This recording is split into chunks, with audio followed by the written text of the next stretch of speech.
जैसे हर क्रम में है, पहले हमेशा काली आती है, फिर तारा माता आती है, इस तरीके से लास्ट में हमारी कमला माता आती है। तो जैसे कि हमारी श्री विद्या में एक क्रम होता है कि पहले हम शांभवी करते हैं, फिर बाला करते हैं, उसके बाद में पंचदशी करते हैं। तो ये 10 महाविद्या अभी सारी एक के बाद एक क्रम में ऐसा करना पड़ती है, ऐसा कुछ नहीं? ऐसा कुछ नहीं, ऐसा कुछ तो फिर मैं इनको एक पर्टिकुलर क्रम में क्यों दिया है? किसी भी टेक्स्ट में पढ़ते हैं, हर एक अपने क्रम में ही होती है, निश्चित क्रम में होती है। क्रम हम लोगों को सीखने के लिए दिया गया। जो आज 10 महाविद्या दिखाते हैं ना, 10 से भी ज़्यादा महाविद्या है। महाविद्या तो बहुत है, और एक्चुअली 12 महाविद्याएँ भी हैं कहीं कहीं क्रमों में। महाविद्या जो है बहुत है, 12 भी है, कहीं कहीं कहीं कहीं 16 भी हैं। उनके नाम हमको आजकल दिए नहीं जाते हैं, ठीक है। तो हमको सिखाने के लिए इस युग में 10 का दे दिया। 10 जैसे 10 अवतार विष्णु के, उसके इक्विवेलेंट 10 अवतार काली के, ऐसे करके तुम। ये तंत्र का जो सिस्टम आया ना, इसका बहुत क्लैश होता था वैदिक सिस्टम से, जबकि तंत्र वेदों का ही पार्ट है। तंत्र यजुर्वेद से ही आया है, लेकिन यजुर्वेद इतना पॉपुलर नहीं है। पहले ऋग्वेद, सामवेद और अथर्ववेद ये पॉपुलर होते थे। तो जितना हम श्री विद्या वगैरह पढ़ते हैं सब यजुर्वेद का पार्ट है। और जब यजुर्वेद आया तो उसको बहुत लोगों ने ऐसा ये नहीं किया। तो जो महाविद्याओं की बात हो रही है ना, बहुत सारी महाविद्याएं, केवल इतनी 108 से ज़्यादा महाविद्याएं हैं। लेकिन क्योंकि वैष्णव कल्चर में एक 10 महाअवतार की बात हुई, तो हमारे यहाँ 10 मेन महाविद्याएं ऐसे हमने उसको बताने के लिए गुरुजनों ने किया। उनका उसी ऑर्डर में करना है, ऐसा कुछ भी कहीं नहीं लिखा हुआ है, कुछ भी नहीं लिखा हुआ है। जो जैसा आपको करने का मन करे। हाँ, काली टू कमला, काली टू कमला का जब आप वो जो देखोगे कि कैसे वो चलती है, तो उसके हर देवी के अपने एक रोल है, अपनी एक कर्म वो करती है, ठीक है ना। काली जो है वो एकदम अंधकार की देवी, जहाँ फुल अंधकार है, ठीक है ना। और काली से जब वो कमला बनती है तो फुल प्रकाश है। Kamala is equal to Lalita only, Kamala और ललिता में कोई अंतर नहीं। सो काली से कमला दोनों में कोई अंतर नहीं है, ये भाव होता है। फिर काली बनती है तारा, काली ही तारा बनती है। महाविद्या का बेस ही काली है, काली ही तारा बनती है। तारा ही फिर भुवनेश्वरी षोडशी बनती है, ठीक। फिर वही त्रिपुर भैरवी बनती है। तो ऐसे वो देवियाँ चलती हैं। फिर आगे जाके छिन्नमस्ता बनती है। छिन्नमस्ता फिर मातंगी, बगलामुखी, धुमावती, और उसके बाद जा कर के फिर कमला पे आती है। तो हर एक का एक रोल है। काली का मैंने हमेशा कहा है कि जब व्यक्ति जब जीवन से हार गया है, कि मतलब जीवन में अंधकार छा गया है, कि अब कुछ दिखाई ही नहीं दे रहा, there is no way out, मैं जाऊं तो कहाँ जाऊं। क्या चाहिए बच्चे?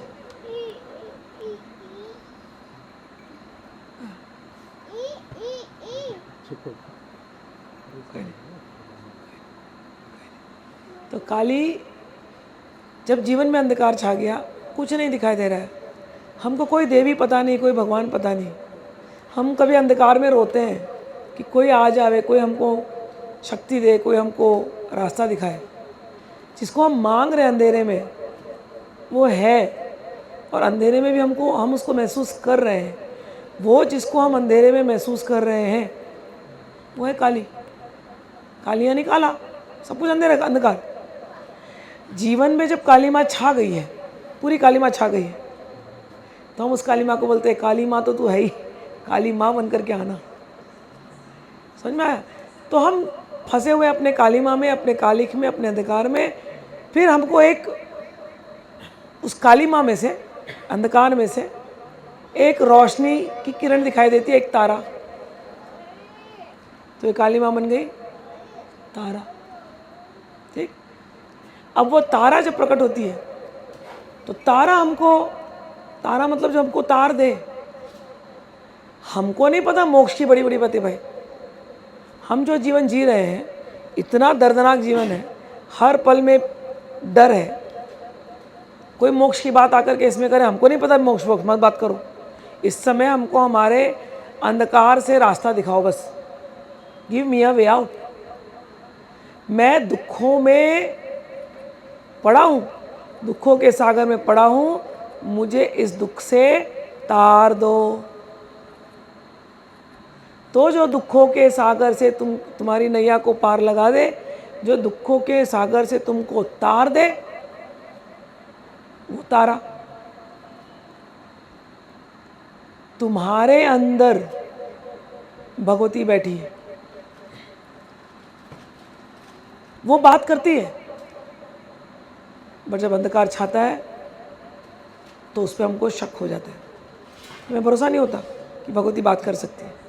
अंदर की आवाज़ नील। तो भगवती बात करेगी तो कहाँ से बात करेगी, कहीं तो आएगी ना। तो भगवती गुरु रूप में प्रकट होती है। गुरु रूपिण्ये नमः, ललिता सहस्रनाम में नाम है भगवती का। गुरु मंडल रूपिण्ये नमः।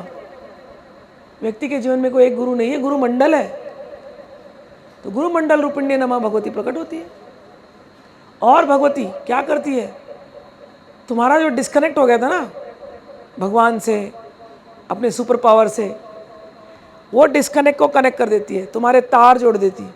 गुरु आगे क्या करता है, मैंने क्या किया, मैंने कुछ नहीं किया, मैंने तुम्हें केवल याद दिलाया, तुम भूल गए थे, तुम्हारी मेमोरी को ऑन कर दिया, टक, भाई तुम भूलो मत, तुम भगवान के हो, तुम भगवती के हो, तुम मेरे हो, मैंने तुम्हारा तार जोड़ दिया, जुड़ जाओ मेरे से तार। गुरु केवल तुम्हारा तार भगवती से जोड़ देते हैं। जो तुम्हारे तार को जोड़ दे, जो तुम्हें दुखों से तार दे, वही तारा। तो काली फिर तारा। अब तारने के बाद रोशनी मिल गई ना, एक तारा आपको रोशनी मिल गई। जैसी ही रोशनी मिलती है तो आपको दिखने लगता है कि भैया किसी चीज़ की कोई कमी कहीं नहीं है, सब कुछ मेरे लिए बना है, मैं सब कुछ पा सकता हूँ। जब व्यक्ति थक जाता है ना, वो घबराता है कि कुछ नहीं मिलेगा मुझे, सब मेरे हाथ से निकल रहा है। पर जिस दिन वो अंतर शक्ति जाग गई ना कि गुरु मेरे साथ, भगवती मेरे साथ, काली मेरे साथ, तारा मेरे साथ, जब वो अंतर शक्ति जाग जाती है ना, फिर वो व्यक्ति अपने को राजा जैसे महसूस करने लगता है। सबसे पहली जो चीज़ होती है ना अपने आप के अंदर, ये राजा वाली माइंडसेट कि मैं कोई साधारण व्यक्ति नहीं हूँ, मैं ये हारने वाला व्यक्ति नहीं हूँ। अरे मैं उस काली का पुत्र हूँ, मैं उस लक्ष्मी का पुत्र हूँ, मैं उस तारा का पुत्र हूँ, मुझे कौन हरा सकता है। मैं भूल गया था उनको, तो क्या हो गया, अब मैंने हाथ पकड़ा, अब काली मेरा हाथ पकड़ रही है, गुरु मेरा हाथ पकड़ रही है, हो गया मेरा काम। अंदर जब ये भावना प्रकट होती है, व्यक्ति को लगता है कि सारा भुवन मेरा है। यूनिवर्स में ऐसी कोई चीज़ नहीं है जो मैं नहीं पा सकता। तुम्हारी जो है ना, ये यही चीज़ बुझ गई थी कि मेरे पास कुछ नहीं आएगा। जब अंदर जाग गया ना कि ऐसा कोई चीज़ नहीं है जो मैं नहीं पाऊंगा। हर एक चीज़ को पाने के लिए धन की आवश्यकता नहीं होती, मैं सत्य कहती हूँ, मैंने जीवन जिया है। अपने को लगता है अपन बहुत कमाएंगे ना तो ये सुख पाएंगे। भगवती की कृपा हो जाए, तुमने चाह लिया, भगवती किसी से तुम्हारी इच्छा पूरी करवा देगी। तुम्हारे पास एक पैसा एक कौड़ी नहीं होगा, तुम्हारी इच्छा भगवती पूरी करा देगी। और भगवती करती है कमाल। जिसने भगवती को पकड़ लिया उसको जीवन में किसी चीज़ की कमी होने वाली ही नहीं है। तो उसको लगता है मैं भुवनों का मालिक, सारा भुवन मेरा, मैं भुवन, इन 14 भुवन में से भी, त्रिभुवन में से भी मैं कोई चीज़ चाहूँ तो मेरे लिए प्रकट होगी। एक संत थे, इसी क्षेत्र के थे शायद, अपनी कुटिया में बैठ करके ध्यान करते थे।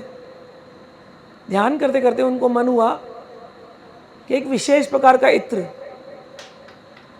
वो अपने लड्डू गोपाल को लगाएं। अब जंगल में बैठे ध्यान कर रहे हैं, ऐसे जंगल है यहाँ पर, क्या कहाँ से इत्र आएगा, कोई तरीका ही नहीं इत्र आने का। उनका एक शिष्य था, शिष्य को बोले मेरे को वो इत्र चाहिए। वो शिष्य बेचारा गया बाहर बाजार में इत्र ढूंढने, इत्र मिला नहीं।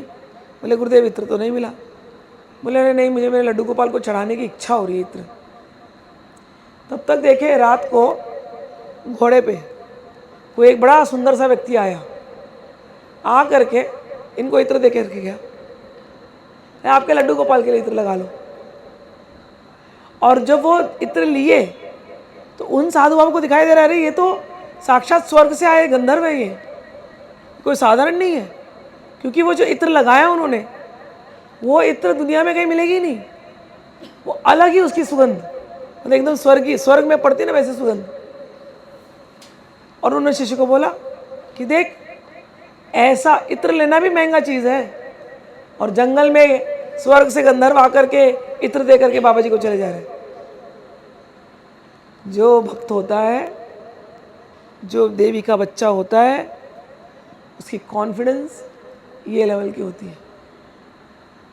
मैं भुवन में, त्रिभुवन में जो चाहूँ वो मेरा है। क्यों? त्रिभुवन की मालकिन भुवनेश्वरी, भुवनेश्वरी, भुवनेश्वरी, भुवन की जो ईश्वरी, तीनों भुवन की जो ईश्वरी, वो भुवनेश्वरी हमारी माँ है ना। वो भुवनेश्वरी हमारी माँ है। तो अगर तीनों भुवन की वो मालकिन है, तो मैं क्या हुआ? मालिक। तो भाई मेरे पास कमी कैसे हो सकती है? अगर हो रही थी तो मैंने वो संबंध नहीं बनाया था, मैं उसको बार बार भूल जा रहा था।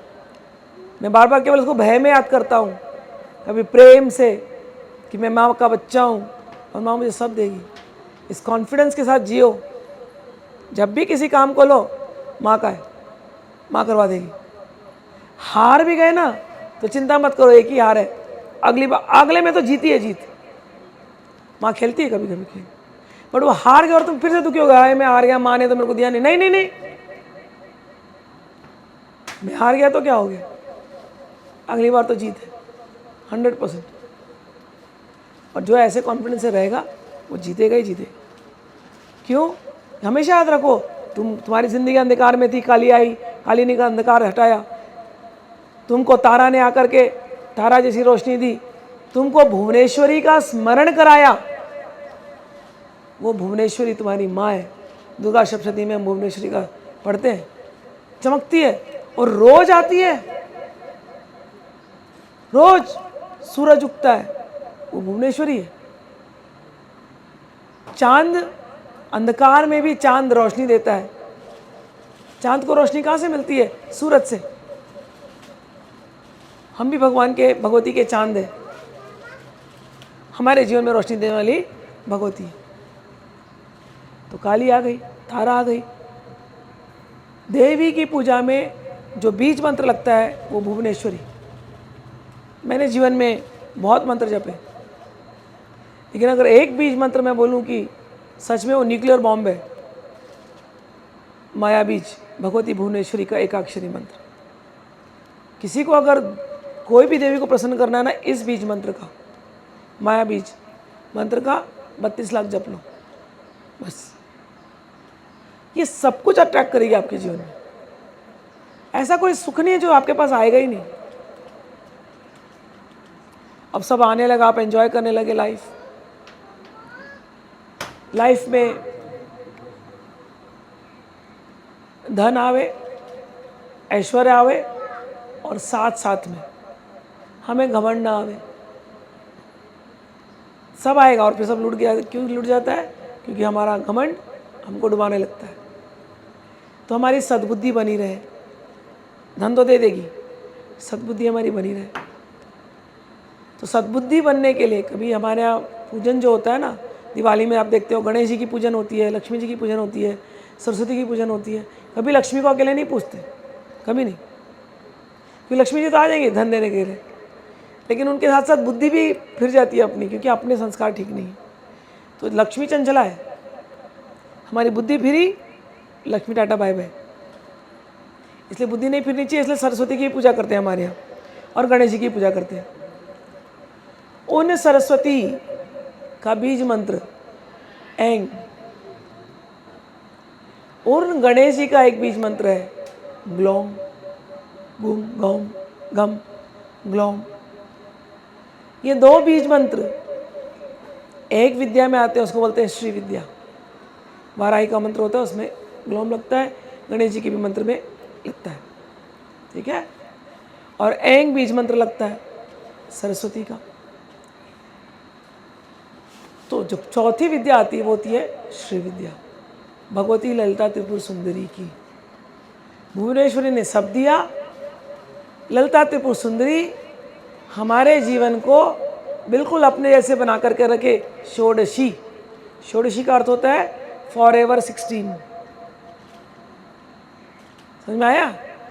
फॉर एवर 16, फॉर एवर 16 मतलब हम हमेशा 16 साल के बने रहे। क्यों? 16 की, जब 16 का आदमी होता है ना, एक एनर्जी लेवल हाई होती है, एक एम्बिशन लेवल हाई होता है, मैं कुछ कर गुजरूंगा, होप्स। और जैसी 16 बीती, और सुंदरता कितनी होती है, अट्रैक्शन 16 के अंदर कितना होता है।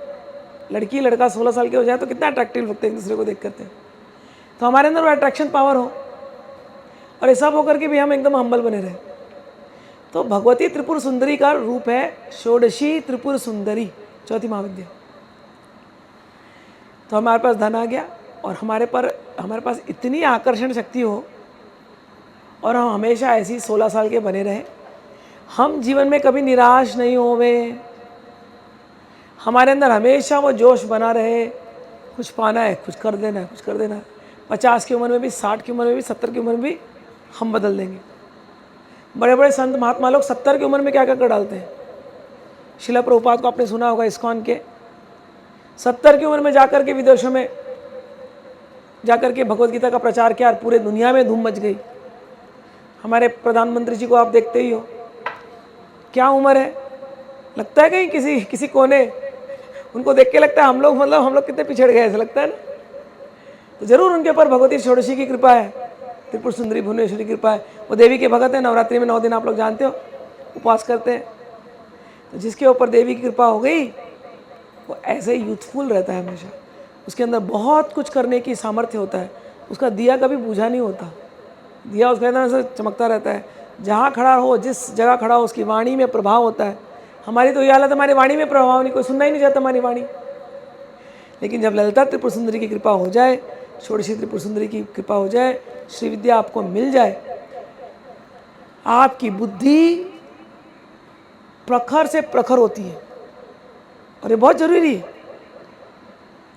जैसे हम फंस गए किसी काम में, हमारी बुद्धि ही नहीं चल रही है, रास्ता ही नहीं मिल रहा। लेकिन जब हमको श्री विद्या मिलती है, हमारी बुद्धि एकदम प्रखर होने लगती है। काली हमारे साथ हमेशा होती है, श्री विद्या के साधकों के साथ काली होगी, ठीक। तो बुद्धि प्रखर होने लगेगी। काली क्यों होती है? काली वो खतरनाक वाली काली नहीं होती है।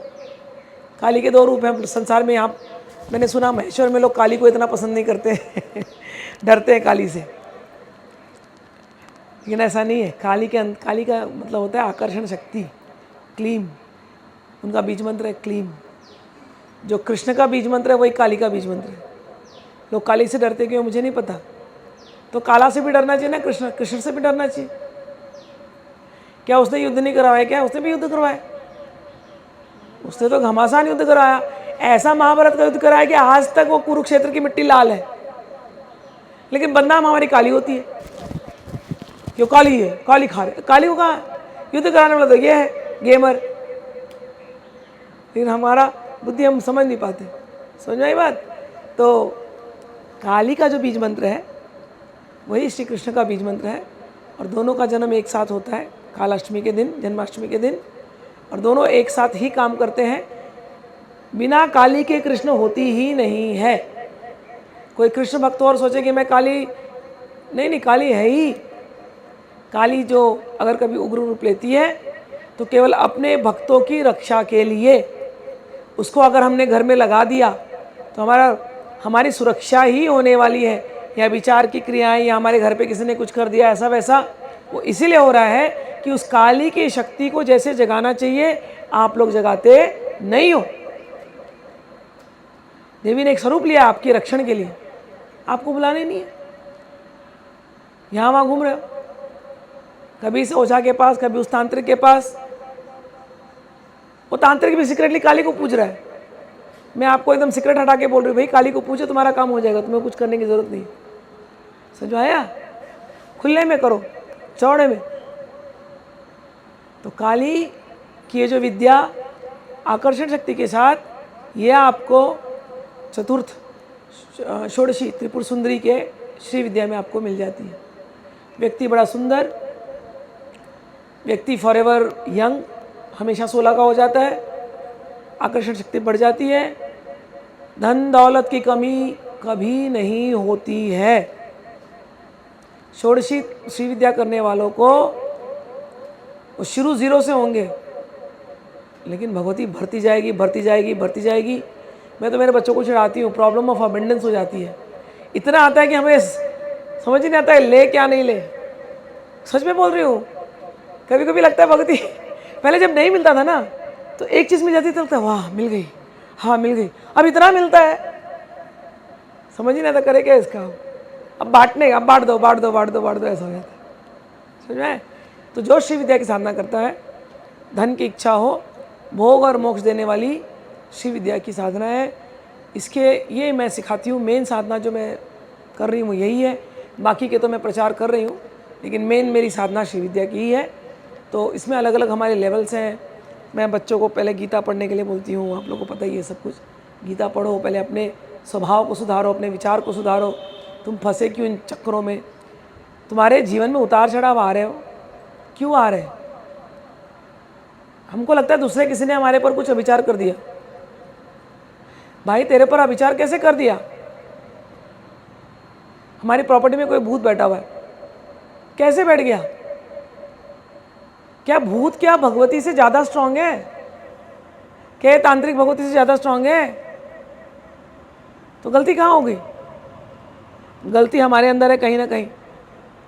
हमारी ऑरा वीक है, हमारी तपस्या वीक है, हमारी भक्ति वीक है। पूजा पाठ हमने किया नहीं जैसा करना चाहिए था। हम गुरु के शरण में गए नहीं, ना किसी गुरु का प्रोटेक्शन है हमको। जब तक गुरु का प्रोटेक्शन नहीं होता तब तक ना भैरव का प्रोटेक्शन होता है, ना काली का प्रोटेक्शन होता है। तो ढूंढना पड़ता है कोई गुरु को। गुरु नहीं पर गुरु पे विश्वास नहीं आए तो गीता पढ़ करके पहले अपने कर्मों को सुधारना पड़ता है। कर्म के फंडे समझने पड़ते हैं। हम लोग चीटिंग करने में सोचते नहीं 2 मिनट, पट से वाणी से झूठ बोल दो, लोगों के धन लेके गड़प कर लो, जाओ रिटर्न भी मत करो। अगर ऐसे वैसे गलतियां कभी हुई हैं पास्ट में, ये हमारी ऑरा को, हमारे वाइब्रेशन को वीक कर देती है। और जैसे ही वीक होएंगी फिर घरों में ये सारे नेगेटिव एनर्जी आनी शुरू हो जाती है। तो नेगेटिव पॉजिटिव जो है ये तो दुनिया में हर जगह है। हमको अपनी पॉजिटिविटी बढ़ानी है। कैसे बढ़ाओगे? गुरु कृपा ही केवलम। अगर गुरु कृपा हुई तो भैरव की कृपा, भैरव की कृपा, गणेश जी की कृपा, गणेश जी की कृपा के बाद फिर किसी भी भगवती की साधना में आप लग जाओ। उनकी एक बार कृपा हो गई तो आपको चिंता करने की ज़रूरत नहीं। कोई श्री विद्या पढ़ता है, करता है, तो श्री विद्या में बगलामुखी की प्रोटेक्शन ऐसी हो जाती है, क्योंकि बगलामुखी और वाराही एक है। जो कोई श्री विद्या का क्रम करता है, श्री विद्या के क्रम में गणेश जी का क्रम होता है, मातंगी का क्रम होता है, वाराही का क्रम होता है। तो वाराही आपको प्रोटेक्शन के लिए दी जाती है, मातंगी आपको आपकी बुद्धि सही चले इसके लिए दी जाती है, और श्री विद्या आपके घर में धन धान्य अष्टलक्ष्मी जो भी आपको कल्पना है, ठीक है ना। अष्टलक्ष्मी में अच्छा घर होना चाहिए। घर हो आपके पास, घर में खूब धन धान्य हो। घर तो है लेकिन खाने को नहीं अट रहा है। नहीं, खूब धन धान्य इतना हो कि कितने मेहमान आपके घर में आ जाए आपको कमी ना पड़े। खूब धन धान्य हो, आपके पास गाड़ी होना चाहिए अच्छी। गाड़ी नहीं है तो इतना तो धन हो कि हम ट्रैवल करने के लिए सोचना ना पड़े हमको, तो ये भी होना चाहिए आपके पास अच्छा। घर में परिवार हो, बड़ा घर है, खूब धन है, गाड़ी है, नौकर चाकर सब है, लेकिन खुशियाँ बांटने वाले बच्चे ही नहीं है, खुशियाँ बांटने वाली पत्नी ही नहीं है। आप घर में गए, पत्नी मुँह फुला करके बैठी हुई है। भाई घर की लक्ष्मी पत्नी है, बाहर की लक्ष्मी को पूज रहे हो, पत्थर वाली लक्ष्मी को। अंदर जीती जाती लक्ष्मी है, उसकी पूजा ही नहीं है, उसको तो निगलेक्ट। और पत्थर की मूर्तियों को पूजे जा रहे हो मालाओं से और पता नहीं क्या क्या से। एक बात बता दे तो एकदम सूत्र है ये, मेरे पिताजी ने सिखाया। घर की लक्ष्मी खुश है तो तुम थोड़ा जप नहीं भी करोगे ना तो भी तुम्हारे घर में आता रहेगा। ये मेरे पिताजी की बात है। तुम्हारे घर की लक्ष्मी जो है, पत्नी तुम्हारी तुम्हारी पत्नी, तुम्हारी बेटियाँ, ये अन्नपूर्णा है, ये लक्ष्मी है। तो जिसने अपने पत्नी का ख्याल रख लिया, जिसने अपने बच्चियों का ख्याल रख लिया, उसके ऊपर तो और सच में अगर माताओं ने सबकी कृपा हो गई, किसी स्त्री की ना आपको कृपा मिल गई ना, बहुत कल्याण हो जाएगा। हमेशा स्त्रियों को बहुत रिस्पेक्ट से देखो, और स्त्री की अगर दुख मिल गया ना तो गड़बड़ होने लगती है। तो स्त्री को कभी दुखी मत करो, ये एक चीज़ सूत्र है। बाकी मंत्र वंत्र कर पाए नहीं कर पाए वो बहुत अलग बात है। तो षोडशी त्रिपुर सुंदरी आती है, और उन्हीं क्रम में एक और होती है, त्रिपुर भैरवी होती है। उसके बाद भैरव, भैरवी की साधना मैंने बताया। भैरवी जो भैरव यानी काल चक्र बदलता है जो, तो काल चक्र हमारा भी बदलता रहता है हमेशा। उस काल चक्र के बदलने में, काल चक्र बदलना यानी आपके ग्रहों के नक्षत्र जो रहते हैं ना, घूमते रहते हैं, तो सब कुछ अच्छा चल रहा है, घर में खूब धन है, पैसा है, सब कुछ है। अब शनि भगवान नज़र लगाए हुए हैं, तो कभी मंगल जी नज़र लगाए हुए हैं, तो कभी राहु जी, कभी केतु। फिर आप दुनिया भर के एस्ट्रोलॉजर के पास घूम रहे हो, घर में आपके पत्थर पे पत्थर, पत्थर पे पत्थर, हाथों में उंगलियां, उंगलियों में सब 10 पत्थर, फिर गले में पत्थर, हर जगह पत्थर पत्थर हो जाएंगे। न जाने कितने पत्थरों को आप पूज लोगे। उतना करने के बाद भी कुछ फर्क नहीं पड़ रहा है, समझ में आया? तो उस क्रम में आती है भैरवी। जो लोग श्री विद्या करते हैं उनको तो अलग से भैरवी साधना करने की ज़रूरत नहीं है, क्योंकि उसी श्री चक्र में अष्टमात्रिका है भैरवी, ब्राह्मी, माहेश्वरी, कौमारी इत्यादि, वो हमारी भैरवी है। वो जो ब्राह्मी, माहेश्वरी, कौमारी, इंद्राणी इत्यादि जो हैं, वो अष्ट भैरव के साथ रहती हैं। सीतांग, रूरू, क्रोध, उन्मद इत्यादि, उन भैरव के साथ वो रहती हैं। ठीक है? तो जो लोग, इनकी जो लीडर है वह है त्रिपुर भैरवी। तो जो श्री विद्या करता है उसकी तो त्रिपुर भैरवी भी सिद्ध हो जाती है। जो श्री विद्या नहीं कर रहा है, क्योंकि Shri Vidya is a long process, Shri Vidya में डिटेल बहुत ज़्यादा है। अभी जो लोग इगतपुरी के शिविर में आएंगे वो देखेंगे कितना डिटेल है, बहुत डिटेल। कोई शॉर्टकट ढूंढना चाह रहा है कि नहीं भैया हमको इतना नहीं होने वाला हमसे, तो उसके लिए तो वो थोड़ी छोटी सी काली कर ले, काली का अनुष्ठान कम है। बगलामुखी कर ले 1400 माला, वो भी अनुष्ठान कम है। त्रिपुर भैरवी के अलग अनुष्ठान कर ले, वो भी 1400 माला, वो भी हो जाए उसकी। तो जो लोग बड़ी साधना श्री विद्या नहीं करना चाहते वो अलग अलग छोटी छोटी साधनाएं कर सकते हैं। जो श्री विद्या करता है उसको बाकी कुछ नहीं किया तो भी फर्क नहीं पड़ेगा, क्योंकि सारी देवियां श्री यंत्र के अंदर बैठी होती हैं। समझ? फिर त्रिपुर भैरवी है, उसके बाद आती है छिन्नमस्ता। तो उनका वही, छिन्नमस्ता का यही है कि आपके अंदर कभी भी अहंकार ना हो। पहले तो अहंकार को काटती है, आप सक्सेसफुल होते जा रहे हो, पावरफुल होते जा रहे हो, धन आपके पास आए जा रहा है और साथ में अहंकार आए जा रहा है। देखो अभी तक तो खूब भर रहा था, घर भर धन दौलत सब आ रहा था, लेकिन अब धीरे धीरे हमको मुक्ति की तरफ चलना है। 3 चीज़ बांधती है, सतोगुण, रजोगुण, तमोगुण। ये तीनों चीज़ कट जानी चाहिए, सतोगुण, रजोगुण, तमोगुण। अहंकार सतगुण में भी है, रजोगुण में भी है, तमोगुण में भी है। छिन्नमस्ता केवल एक ही काम करती है, अहंकार का गला काटती है। छिन्नमस्ता को आप देखोगे 3 धारे से चलती है, समझ बात? सतोगुण, रजोगुण, तमोगुण, ठाक। जो लोग सोचते छिन्नमस्ता क्या गला काटती है, वर्ती उसको विचार के लिए करते, नहीं भाई, देवी नहीं करती, तो देवी को विचार की कोई ज़रूरत नहीं। केवल सतोगुण, रजोगुण, तमोगुण का अहंकार जो काट दे वो है छिन्नमस्ता। ठीक? उसके बाद मातंगी आती है। मातंगी वो है जो आपके मन को लगाम दे, खूब धन दे करके पहले भरण पोषण कर लेती है और मन को आपके वो बांध करके रखती है कि बच्चा अब तू मेरा है, मैं तुझे कहीं जाने नहीं दूंगी। अब हाथी को एक अंकुश से मतंग बांधता है, ठीक?